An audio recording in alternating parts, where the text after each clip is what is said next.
Assalamualaikum warahmatullahi wabarakatuh. Tabik pun berjumpa lagi dengan mata kuliah penyakit penting tanaman. Selama 4 semester atau 2 tahun ini, antara dosen dan mahasiswa tidak dapat bertatap muka secara langsung karena pandemi COVID-19. Dari sejak tahun 2020 hingga September 2021 ini. Oleh karena itu, Fakultas Pertanian Universitas Lampung menginisiasi pembuatan video pembelajaran. Pembelajaran ini berbahan dari hasil penelitian dan hasil pengabdian kepada masyarakat dari dosen pengampu mata kuliah ini. Selain itu, mata kuliah ini juga memberikan praktikum berupa base case dan project learning bagi mahasiswa yang mengikutinya. Semua itu memenuhi tentang syarat yang diberikan oleh Badan Akreditasi Nasional Perguruan Tinggi. Demikian yang dapat disampaikan sebagai awalan dari mata kuliah penyakit penting tanaman. Selamat menyimak dan terima kasih. Wabillahi taufiq wal hidayah. Wassalamualaikum warahmatullahi. Pada topik kali ini kita akan mengulas tentang hubungan antara tanaman yang sehat dengan patogen dan keadaan lingkungan. Oleh karena itu dilakukan suatu upaya aplikasi pupuk hayati untuk pengurangan penyakit moler dan peningkatan pertumbuhan bawang merah. Seperti pada perkuliahan yang sebelumnya, maka topik kali ini juga berdasarkan hasil penelitian yang telah dilakukan oleh Suskandini Ratih Dirmawati dan Kus Hendarto. Keduanya merupakan dosen jurusan proteksi tanaman dan jurusan agronomi hortikultura Fakultas Pertanian Universitas Lampung. Bawang merah merupakan salah satu komoditas yang menjadi kendala dalam pembangunan produk hortikultura. Bahkan dapat memicu terjadinya inflasi harga akibat tidak stabilnya pasokan komoditas bawang merah tersebut, terutama di kala musim hujan. Untuk merespon hal tersebut, Badan Penelitian dan Pengembangan Pertanian ditugasi untuk melaksanakan program upaya khusus pengembangan bawang merah dalam hal inovasi teknologi. 4 upaya menangkal kekurangan bawang merah di Indonesia, yaitu menanam bawang merah di luar musim atau disebut off season, optimalisasi pemanfaatan keberagaman ekosistem Indonesia, 3 penyediaan benih secara mandiri, dan 4 penanganan pasca panen secara tepat, yaitu adanya penyediaan gudang penyimpanan di sentra-sentra produksi. Selanjutnya, munculnya fenomena bawang merah off season di luar musim terkait dengan langkanya hasil produksi bawang merah di saat musim hujan di bulan Oktober hingga Desember, bahkan bisa sampai April tahun berikutnya, yang dihasilkan oleh daerah sentra produksi utama di Pulau Jawa seperti Cirebon, Brebes, Tegal, dan Nganjuk. Luas areal tanaman bawang merah off season di daerah sentra produksi utama kurang dari 30% dari pertanaman di musim kemarau atau in season. Dengan ciri mutu hasil bawang merahnya menjadi kurang baik, ukuran umbinya kecil, warnanya pucat, dan aromanya kurang menyengat. Bawang merah off season telah menjadi perhatian pemerintah dalam mengembangkan sentra bawang baru di lahan kering, di mana upaya pengembangan komoditas ini diharapkan mampu mengatasi penyediaan produksi bawang merah dalam negeri sepanjang tahun. Selain itu, bawang merah off season akan dapat mengatasi kekurangan pasokan bawang merah yang seringkali menimbulkan fluktuasi harga bawang merah yang sangat tajam dan membebani masyarakat. Budidaya bawang merah off-season di lahan kering merupakan suatu terobosan teknologi untuk meningkatkan kesejahteraan petani karena usaha tani bawang merah di lahan sawah pada musim hujan dianggap tidak efisien dan tidak menguntungkan. Lampung melalui Dinas Tanaman Pangan dan Hortikultura sejak tahun 2014 mengembangkan budidaya bawang merah lahan kering pada 4 kabupaten, yaitu di Kabupaten Lampung Selatan, Kabupaten Tanggamus, Kabupaten Lampung Tengah, dan Kabupaten Pesawaran dengan produksi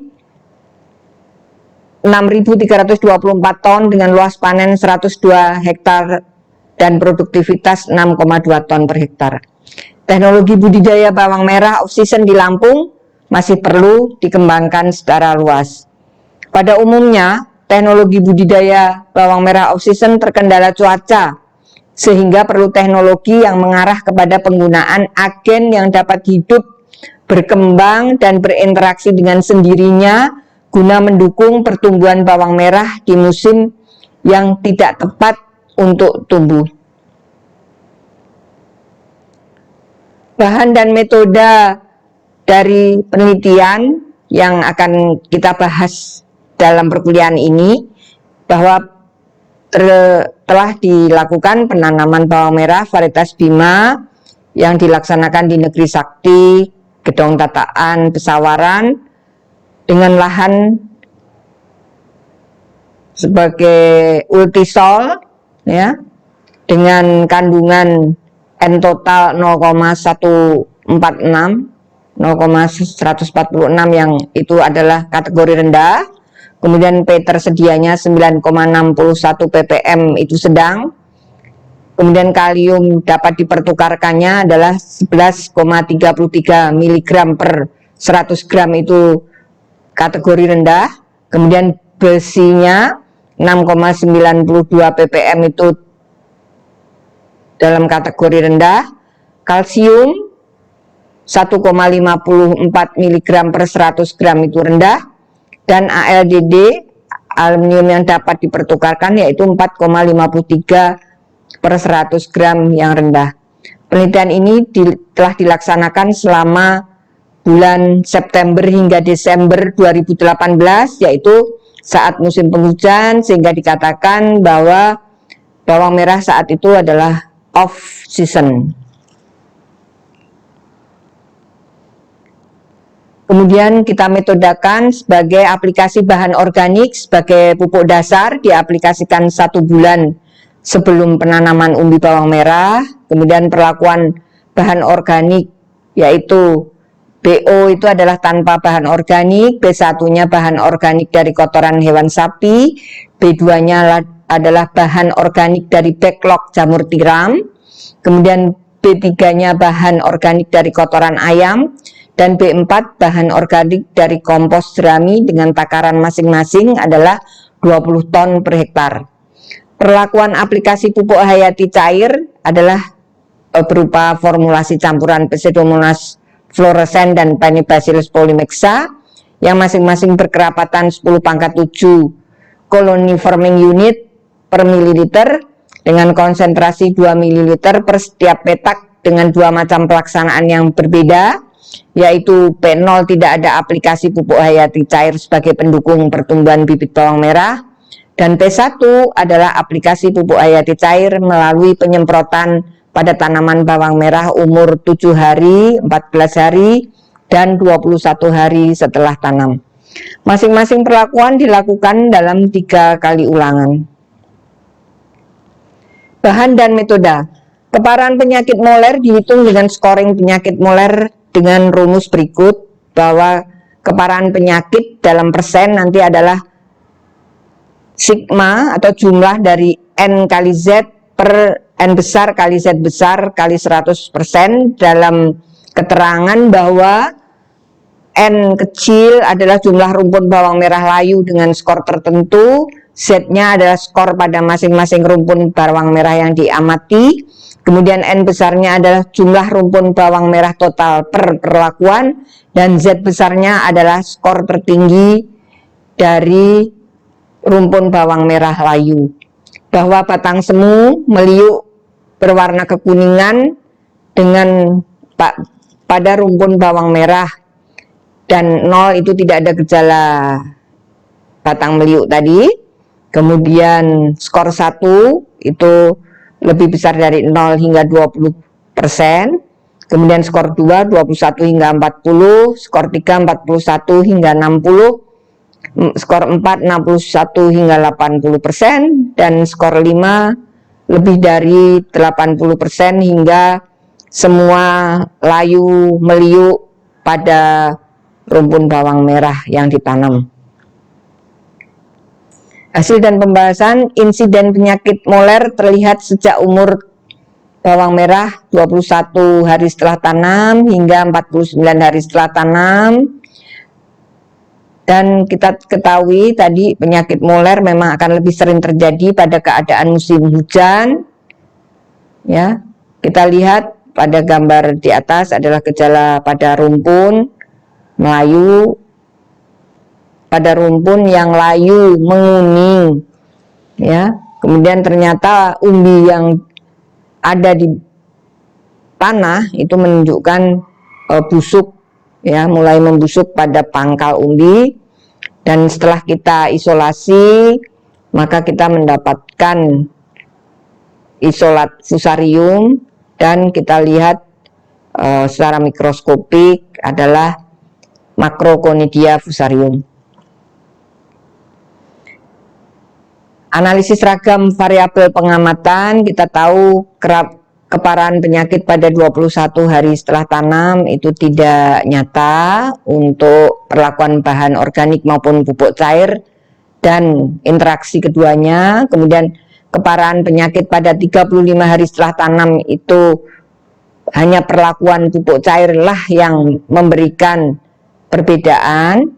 Kemudian keparahan penyakit pada 49 hari setelah tanam maka memberikan perbedaan antara pemberian bahan organik, kemudian pupuk cair, dan interaksi antara keduanya. Tinggi tanaman pada 49 hari setelah tanam hanya nyata pada perlakuan bahan organik. Jumlah umbi per meter persegi juga demikian, hanya nyata pada pemberian bahan organik, dan bobot umbi per meter persegi juga nyata pada pemberian bahan organik. Pengaruh bahan organik dan pupuk hayati cair terhadap keparahan penyakit moler pada tanaman bawang merah 21 hari setelah tanam menunjukkan hal sebagai berikut.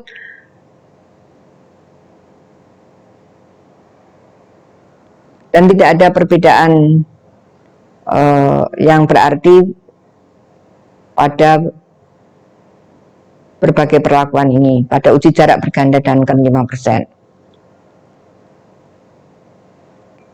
Namun keparahan penyakit moler pada 35 hari setelah tanam apabila tanpa pupuk hayati cair dan dengan pupuk hayati cair menunjukkan perbedaan yang cukup berarti, yaitu intensitas keparahan 50% yang tanpa pupuk cair, sedangkan yang diberi pupuk cair hanya 40%. Demikian juga keparahan penyakit moler pada 49 hari setelah tanam pada interaksi bahan organik dan pupuk hayati cair menunjukkan hal sebagai berikut.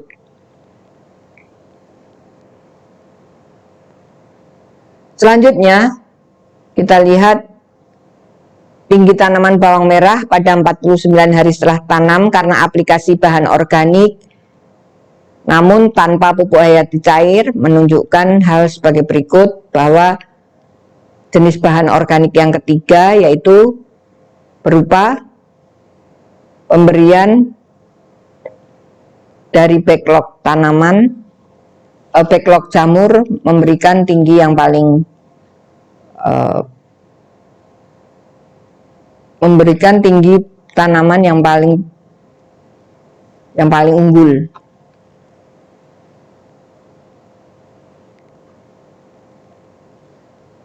Ya, selanjutnya adalah jumlah umbi bawang merah yang dihasilkan per meter persegi petak percobaan.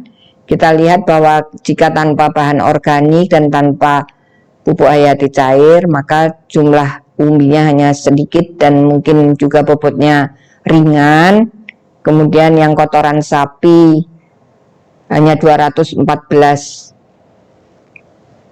umbi per meter persegi, ya. Sedangkan kalau kotoran ayam memang lebih sedikit dibandingkan jika kotoran sapi maupun kompos jerami.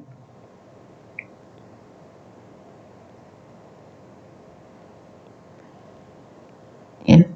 Bobot umbi bawang merah akibat pengaruh aplikasi bahan organik dan pupuk hayati cair menunjukkan hal sebagai berikut, bahwa tanpa bahan organik dan tanpa pupuk hayati cair, maka bobot umbinya menjadi lebih ringan, ya. Sedangkan yang diberi bahan organik kotoran ayam menunjukkan, ataupun kompos jerami menunjukkan bobot yang lebih tinggi.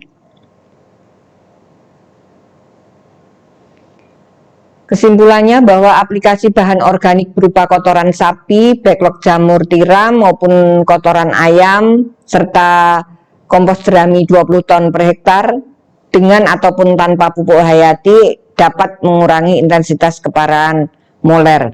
Aplikasi bahan organik berupa kotoran sapi, backlog jamur tiram, kotoran ayam maupun kompos jerami 20 ton per hektar dengan ataupun tanpa pupuk hayati sekaligus juga meningkatkan jumlah umbi maupun bobot umbi bawang merah. Demikian, dan topik perkuliahan ini diberikan atas dasar hasil penelitian Dirmawati dan Kusindarto tahun 2018 dengan judul Upaya Aplikasi Pupuk Hayati untuk Pengurangan Penyakit Moler dan Peningkatan Pertumbuhan Bawang Merah. Terima kasih atas perhatiannya, semoga bermanfaat dalam mengetahui tentang penyakit moler dan upaya tanaman bawang merah selalu sehat dengan diberi pupuk hayati yang diberikan ke tanaman bawang merah. Selanjutnya kita akan